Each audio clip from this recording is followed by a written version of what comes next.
तो दोस्तों, पार्लियामेंट को लोकतंत्र का मंदिर कहते हैं और प्रधानमंत्री नरेंद्र मोदी लोकतंत्र के इस नए मंदिर का उद्घाटन करने वाले हैं। और हो सकता है ये वीडियो जब आप देख रहे हो उस वक्त तक इस हमारे देश के नए पार्लियामेंट का इनॉग्रेशन हो भी चुका हो।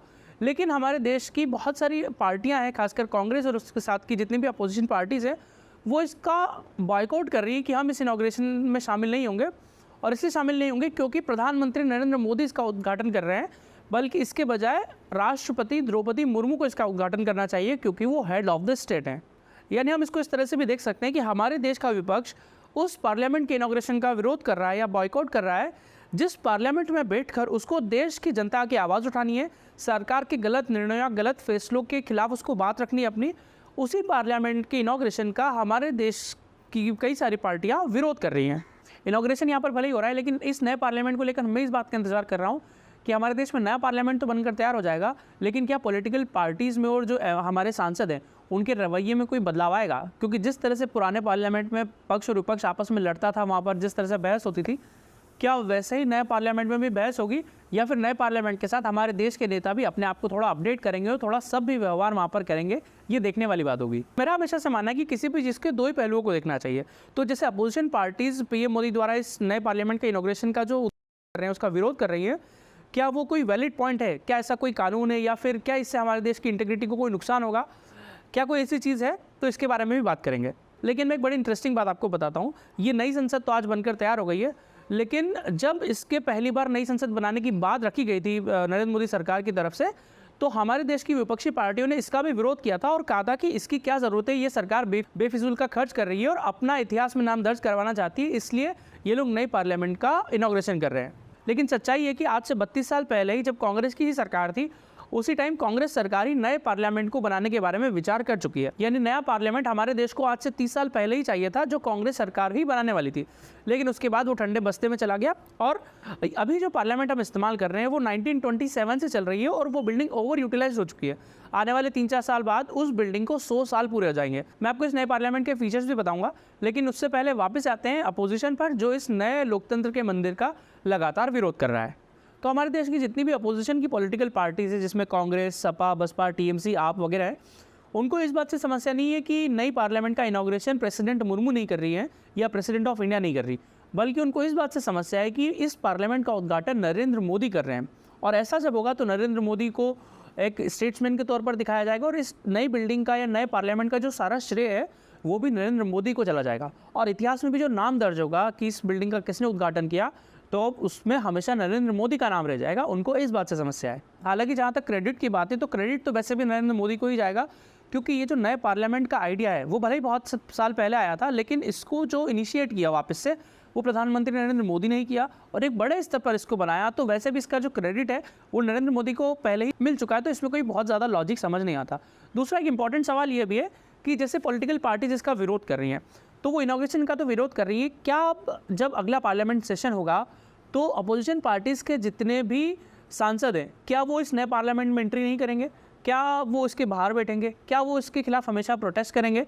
राहुल गांधी ने ट्वीट करके कहा कि संसद अहंकार की ईंटों से नहीं बल्कि संवैधानिक मूल्यों से बनती है, और उनका भी यहाँ पर एजेंडा यही था कि प्रधानमंत्री नरेंद्र मोदी इसका उद्घाटन क्यों कर रहे हैं, इसका उद्घाटन तो राष्ट्रपति द्रौपदी मुर्मू को करना चाहिए। ठीक है, राहुल गांधी की बात अगर मान भी ली जाए तो फिर 1975 में जब संसद जो है उसका एनेक्सी यानी कि उसके साइड की एक बिल्डिंग जो थी उसका जब उद्घाटन किया, तो उसका उद्घाटन इंदिरा गांधी ने क्यों किया था? उस टाइम भी हेड ऑफ द स्टेट थे, उस टाइम भी राष्ट्रपति थे। उसके बाद राजीव गांधी ने एक नई लाइब्रेरी का वहाँ पर उद्घाटन किया संसद के पास ही, तो उस टाइम प्रेसिडेंट ऑफ इंडिया को क्यों नहीं बुलाया गया? पर मेरा भी एक और सवाल है कि हमारे देश में से कई सारी कॉन्स्टिट्यूशनल बॉडीज़ हैं या फिर बिल्डिंग्स हैं जिनका उद्घाटन आए बगाए होता रहता है, तो ऐसी जितनी भी जगह हैं उन सभी का उद्घाटन प्रेसिडेंट ऑफ इंडिया को ही करना चाहिए, या प्रीवियस में प्राइम मिनिस्टर ऑफ इंडिया ने जितनी भी उद्घाटन किए हैं वो सभी गलत थे और वो सभी राष्ट्रपति को ही करने चाहिए थे? और जैसा कि अपोजिशन मांग कर रहा है, तो ऐसा लॉ में तो कहीं नहीं लिखा हुआ है या कॉन्स्टिट्यूशन में कहीं नहीं लिखा है, क्योंकि हमारा जो कॉन्स्टिट्यूशन है वो देश की वर्किंग्स पर और इन सब चीज़ों के आसपास बना हुआ है। तो उसमें कौन उद्घाटन करता है कौन नहीं करता है इसके बारे में कहीं पर कोई चीज़ लिखी नहीं है। ये कॉन्स्टिट्यूशनल एक्सपर्ट्स का कहना है कि कोई भी उद्घाटन कर सकता है, तो ऐसे में प्रेसिडेंट ऑफ इंडिया ही करें, ऐसा कोई ज़रूरी नहीं है। विपक्ष की जो 19 पार्टियाँ इसका विरोध कर रही है, उन्होंने जो जॉइंट स्टेटमेंट जारी किया है उसमें उन्होंने ये लिखा है कि जब लोकतंत्र की आत्मा को ही खींच लिया गया है तो फिर ये जो नई बिल्डिंग है इसकी कोई कीमत हमारी नज़रों में नहीं रह जाती।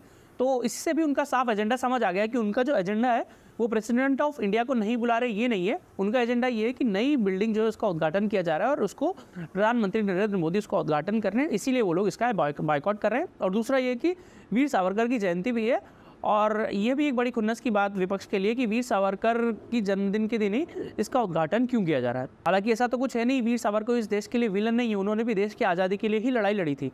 तो ऐसे में उनका विरोध किया जाना ही पहली बात तो हमारे देश में इलॉजिकल है और सबसे बड़े दुर्भाग्य की बात है। जहाँ तक इस नई बिल्डिंग के फीचर्स की बात है तो सबसे अच्छी बात इस बिल्डिंग के बारे में मैं ये कहना चाहूँगा कि ये एक तो नई बिल्डिंग है तो ये बहुत ज़्यादा हाईटेक है, इसमें टेक्नोलॉजी का बहुत ज़्यादा इस्तेमाल किया गया है। एडवांस फीचर्स होंगे इसमें, जैसे आप नई पार्लियामेंट का हॉल भी देख सकते हैं कि इसमें बड़े बड़े डिस्प्लेज आपको दिख जाएंगे। हर सांसद की जो सीट है वहाँ पर भी इलेक्ट्रॉनिक डिस्प्ले होगा, माइक्स अच्छे होंगे, बड़ी LCDs होंगी। तो पहले से जो वहाँ की जो एफिशिएंसी है पार्लियामेंट की वो ज़्यादा बढ़कर निकलेगी। और जैसे हमारे देश की पॉपुलेशन पहले से कहीं ज़्यादा बढ़ गई है तो इसकी जो सबसे ज़्यादा ज़रूरत इसलिए भी पड़ रही है क्योंकि हमारे देश की अभी जो पार्लियामेंट है उसमें फ़िलहाल जो सांसद बैठ सकते हैं उनकी सीटें 550 और आने वाले समय में जो सीट हो जाएगी वो होगी 880, यानी कि 880 सांसद एक टाइम में लोअर हाउस में बैठ सकेंगे। और राज्यसभा में भी अभी केवल 280 सीटें जो आगे बढ़कर 384 हो जाएगी, यानी कि अगर लोकसभा और राज्यसभा दोनों को मिला लिया जाए तो जो सीटें होंगी वो 1272 यानी कि 1272 सीटें अब राज्यसभा और लोकसभा को मिलाकर हो जाएंगी, जो पहले बहुत कम थी। जो सेंट्रल हॉल है जहाँ पर राज्यसभा और लोकसभा दोनों के सांसद बैठते हैं और राष्ट्रपति जहाँ पर अपनी स्पीच देते हैं, वहाँ पर अभी केवल 400 तक लोगों के बैठने की सीट थी, लेकिन अब वहाँ पर पूरे 1200 लोग अच्छे से बैठ पाएंगे। जैसे कि देखने में बहुत हाईटेक और एडवांस बिल्डिंग दिखती है, इसको बनाने में बहुत ज़्यादा खर्चा आया है।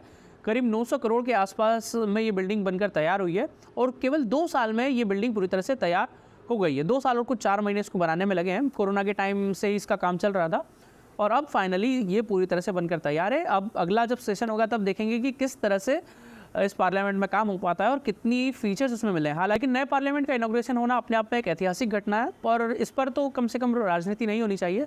अगर अपोजिशन पार्टीज इसमें हिस्सा लेती तो ये एक बहुत अच्छी बात होती और एक अच्छा मैसेज भी जाता कि चाहे कुछ भी हो लेकिन जो हमारी पॉलिटिकल पार्टीज़ हैं वो एक साथ हैं। ये वीडियो अच्छा लगा हो तो लाइक ज़रूर कीजिएगा और आपकी क्या राय है वो कमेंट बॉक्स में कमेंट करके ज़रूर बताइएगा।